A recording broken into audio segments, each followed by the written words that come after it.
là, c'est le drame.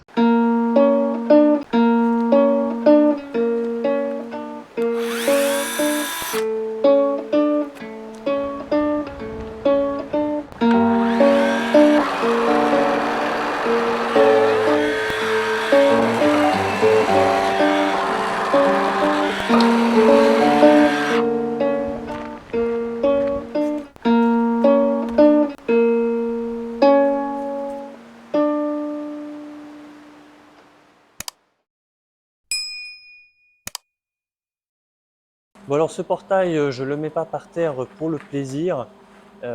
Évidemment, il y a une bonne raison, c'est qu'en fait il me pose que des soucis, il tombe tout le temps en panne, je passe mon temps à le dépanner. Le gros problème de ce portail, c'est qu'en fait il est complètement en bois massif et tous les éléments mécaniques, notamment la crémaillère en bas et la glissière en haut, sont vissés en fait, avec des vis autoforeuses. Ça laisse rentrer l'humidité et ça tient que par le bois, en fait par le filetage que ça fait dans le bois. Et du coup, quand le bois pourrit à cause de l'humidité, la vis elle prend du jeu et les éléments mécaniques prennent du jeu. Ce qui fait qu'en fait ma crémaillère, eh bien, elle gondole tout le temps. Et cette crémaillère tout le temps gondolée, eh bien, ça fait que la roue dentée du moteur n'arrive plus à entraîner la crémaillère. Et en plus de ça, comme elle monte, elle tape tout le temps dans le capteur fin de course qui arrête le portail en plein milieu de sa course. J'ai donc décidé de remplacer toutes ces vis autoforeuses par des vis écrous classiques. Donc j'ai dû faire des trous traversants. Mais pour faire ça, eh bien, les éléments mécaniques, il a fallu les mettre sur des platines métalliques comme celle-là, que j'ai donc fabriqué, troué et soudé, notamment sur la glissière ici. J'avais un autre problème aussi avec cette butée ici, qui n'avait pas ici le renfort. Donc à chaque fois que le portail tapait dedans, ça l'arrachait. J'ai donc dû rajouter un grand renfort que j'ai soudé, et puis une troisième vis derrière. J'avais aussi un problème avec la butée de l'autre côté, un même problème, elle était trop haute, donc elle tapait trop tôt dans le renfort qui était sur le portail. Et pareillement, le renfort qui est ici, eh bien, il était vissé avec des vis autoforeuses comme ça. Il a donc fallu rajouter ici des petites plaques que j'ai soudées pour mettre des vis traversantes. Ça n'empêchait pas la crémaillère de taper dans le capteur fin de course. Du coup, j'ai dû créer une petite cale que j'ai usinée, que j'ai mise dans le boîtier moteur pour remonter un petit peu le ressort du capteur fin de course pour qu'il arrête de taper dans la crémaillère. Avec toutes ces améliorations, le portail marchait enfin d'un point de vue mécanique, à ceci près que l'axe même du moteur électrique s'est rompu. Le voici. Donc on voit très nettement ici deux petites gorges qui servaient en fait à mettre des butées pour des roulements à billes. Et en fait, ces gorges-là, il n'y a pas de rayon dans le fond des gorges. Autrement dit, ça crée une concentration de contrainte et ça finit par casser en fatigue à force de démarrer le moteur. Donc cette pièce-là, eh bien, je l'ai extraite du rotor du moteur électrique. Je l'ai complètement redessiné sans ces petites gorges, mais en intégrant directement les butées. Et puis j'ai acheté une vis M16 en 12.9, donc pour avoir une qualité d'acier assez élevée. Et je l'ai faite réusiner suivant les plans que j'ai dessinés. Alors si vous souhaitez aller plus loin sur ces histoires de classe de vis 12.9, de concentration de contraintes, bref de résistance des matériaux, n'hésitez pas à le mettre dans les commentaires puisqu'en fait la résistance des matériaux, c'est mon métier. Malgré toutes ces améliorations, eh bien maintenant c'est l'électronique du moteur qui me trahit. Il décide de ne pas démarrer ou alors il démarre mais très lentement.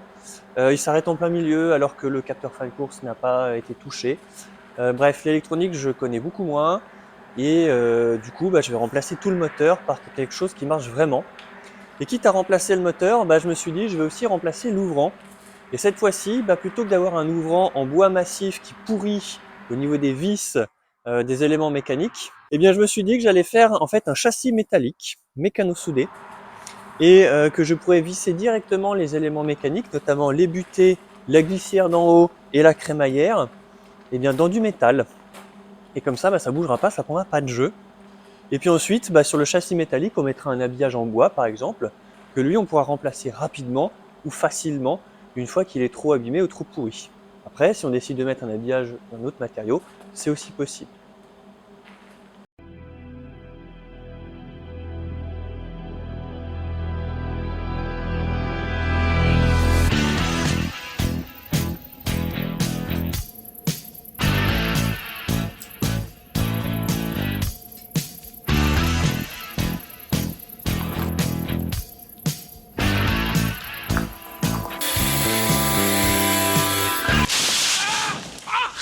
C'est bien la première fois qu'il fait des étincelles avec sa bite.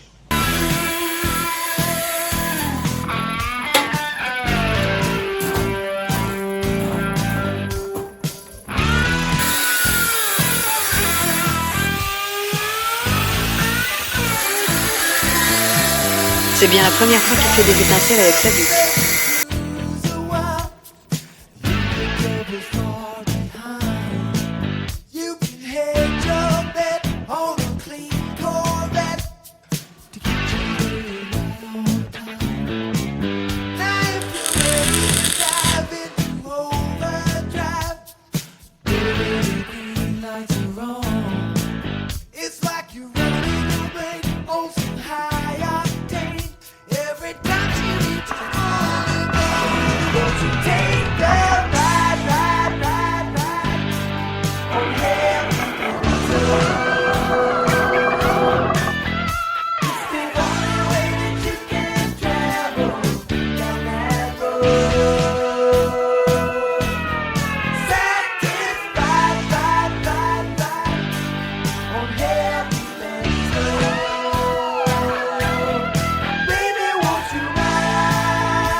Extrême.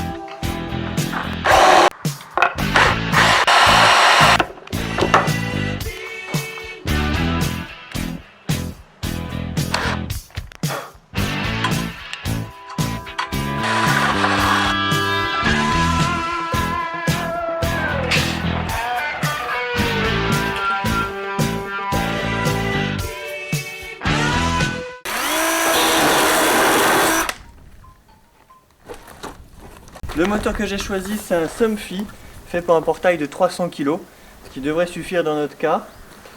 Et donc, ce qui est bien, c'est que déjà les rails dedans, c'est exactement les mêmes rails que mon ancien portail. On a ici un capot de moteur. Voilà. Voici le moteur à proprement dit, avec le galet d'entraînement.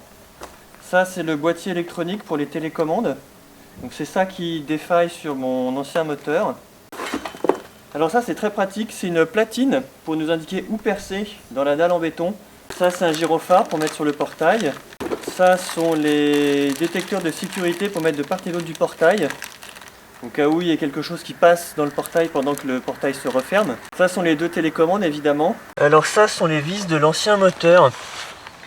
Et évidemment, elles ne correspondent pas avec l'emplacement des vis du nouveau moteur. Et comme moi j'ai pas envie de repercer le béton, en fait je vais devoir faire une platine adaptatrice entre ces vis là et le nouveau moteur.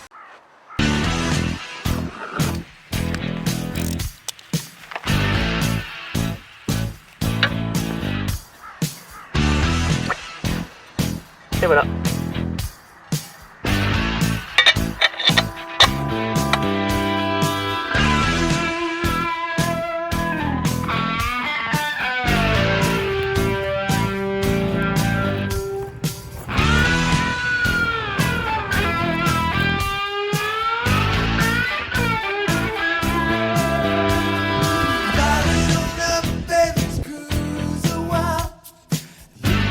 Before